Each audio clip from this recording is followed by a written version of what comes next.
Hey everyone, welcome back to World Tank Blitz, and today we're gonna do more of this sort of just gameplay commentary thing. So I am playing my FE4202, which is, I believe, my most played tier 10 medium. So I have this, the M48 Patton, and the T22 currently, and I'm currently grinding toward this T62 or Object 140. Depends what I'm feeling like. I don't know. So we're gonna put in a shell, hash, nice 448. This is why I love the FE4202 because of its hash. Because you can do heavy tank damage, even though I do not have a spec up crew. I think I have like a 65% crew, and this was played when I only have about a 58. Because I've been grinding the tank. You can see you can do a lot of damage really quickly. Because I mean, a normal heavy tank, even something like a VK or a T125 only have like a 9-10 second reload, so you can out DPM them in most cases. So right now we're playing on I believe that what's the name of this map again? Anyway, so there's a hostile FE422, FE4202, gonna get a snap onto him. We're already down a tank from that T124. That D75 is an important tank, but it's not necessarily the most important. I'm absolutely wrecking this guy. I'm using the gun's pretty great British accuracy to push up, and now I'm like, okay, 100 I get up, probably some like troll bounce kind of thing. So I'm gonna try and put in a shell, tracking him. He does repair, so I was thinking, crap, load the Hesh. Absolutely gonna start to wreck this guy, dude. This is just what Hesh does. Now, annoying bit of gun oppression. Although, see, even if you don't penetrate in Hesh and you get hit in their tracks, you're still gonna take off their tracks, which in most cases is a really big deal. I do manage to shut down that WZ-121, securing us the first kill of the game, and we're already at 1,800 damage. Now, we haven't blocked anything because the FE4202, unlike the console or PC version, so the console and PC version, in PC, this used to be the tier 10, but they took it down to tier 8 as a premium. But in World Tank's console, which I'm not playing anymore, because if you know anything about that, the 6.0 update ruined the game. Nice little shot of British accuracy right there. There was the FE422P, which I had, which was pretty much the FE422 from console, the tier 8 premium, but it was not the tier 10 variant. So, and you had the tier 10 variant, which both the FE422P and the FE422 tier 10 variant had much better turret armor than what we have in Blitz. They removed the cupola, and they made the turret taller, but massively increased its armor thickness. Annoying little shell on the E75 there. So I'm just gonna, bit of a lag in the recording. I'm gonna get behind him, put a nice 400. You can see ammo wreck damage, loader damage, gunner damage, all the things. GG. And you know, I'm just gonna put a shell, so our second kill, 3,400 damage. Now, let's get to the next replay. So here we are, we're in our second replay, which is on Black Goldville in our French heavy tank, the AMX M449. And obviously, in this tank is a little more mobile for how much armor you have.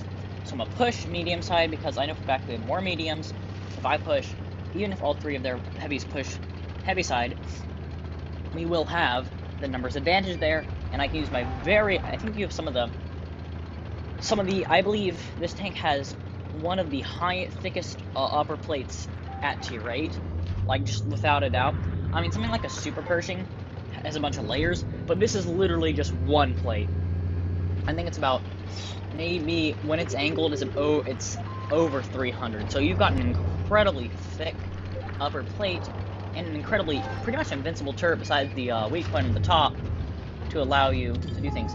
Now you'll see, I'm big a minute of you can sort of angle in this tank, but the real problem is your armor curves in. It curves in, so basically if you those little like cuts in, they're very effective when you're directly facing somebody because it like almost triples the effective armor. But the problem is, if you look at somebody, those are weaker than your front plate. So we're already up to 1 kill and 638 damage, allowing me, so basically, I'm gonna try and go hold down here, which I can dominate both the left, right, in front of me, while keeping myself safe. So always cap during supremacy, as it puts the pressure on the enemy team, especially if you have majority caps. I've seen games where my team destroys the enemy team, but we don't cap, and they win, simply because one of their teammates was left alive, and my teammates, or even I, were too brain dead to realize what to do. Shutting down the Tiger, securing my second kill, and bringing us up to 1,000 damage. Now, the ISU 152 I'm pretty scared of, because I understand he can actually penetrate me. So I'm going to penetrate him, he's going to miss me, and this is going to give me a big confidence. I bounce up for shell from the T-44. I'm focused on that ISU, because that's a big gun I want to get out. This T-44, just, what are you trying to do, buddy? This is clearly the best player. No camo. I mean, I don't actually run my T-44 without a camo. I do a lot of tanks. So, we're currently up 2,600 damage, only blocked a bit. I'm just going to put a shell right to the side of that, but unfortunately it does not penetrate, and this VK is probably going to punish me for my insolence. So, a bit of a misplay there. I really should be loading heat in this situation. He puts a massive shell into me, and this Progetto 46 is going to come try and kill a Dracula, and I'm just going to, okay, I need to kill this Proj. Due to the fact that if he kills my Dracula, and I have all those 3 people looking at me, here's the heavy tank hit points come in. I put a shell into the VK, pretty much bringing him down another mere, I believe, I forget how many hit points VK has. I get shot again. Someone shuts down the Progetto. I miss a shot like an idiot there, and I'm just thinking, I've got to just very much be a target, and then the VK ends up shutting me down. As long as me shutting him down and pulled the trigger at the same time in our second replay, this will be, we have a triple helping gameplay, letting us win. Let's go on to the next replay. So we're in our third and final replay, and I am playing here the T-34-3, which, due to the fact that Mad Games, I believe it is, yeah, Mad Games, not Burning Games, what am I saying? I just Burning Games. Anyway, T-34-3, which I've been really enjoying recently due to its boost ability. It's pretty heavy weight. I'm using it on, this is just standard game, and me and this Chimera, and this is a really interesting duo.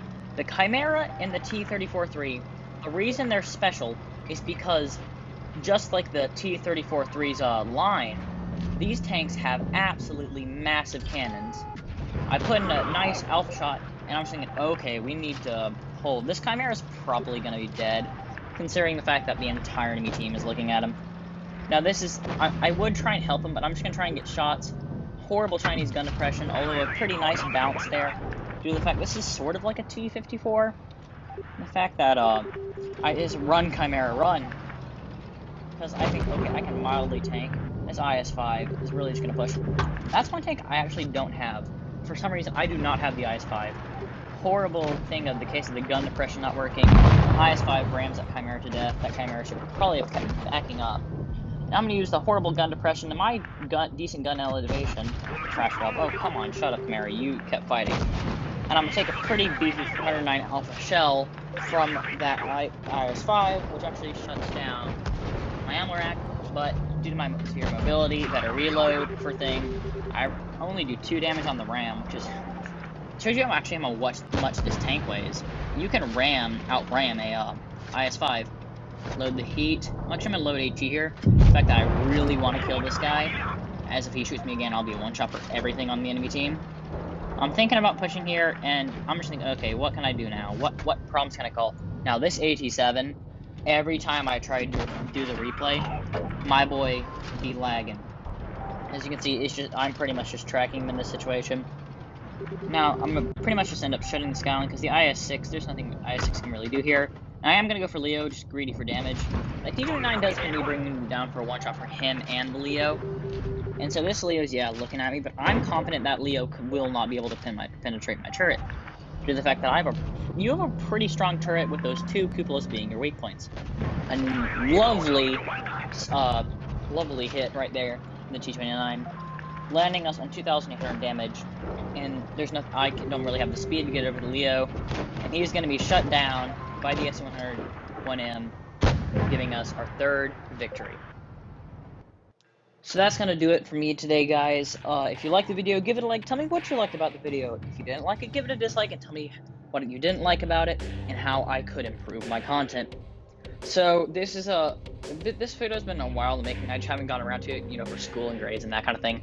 Anyway, stay happy, stay healthy. See you guys later.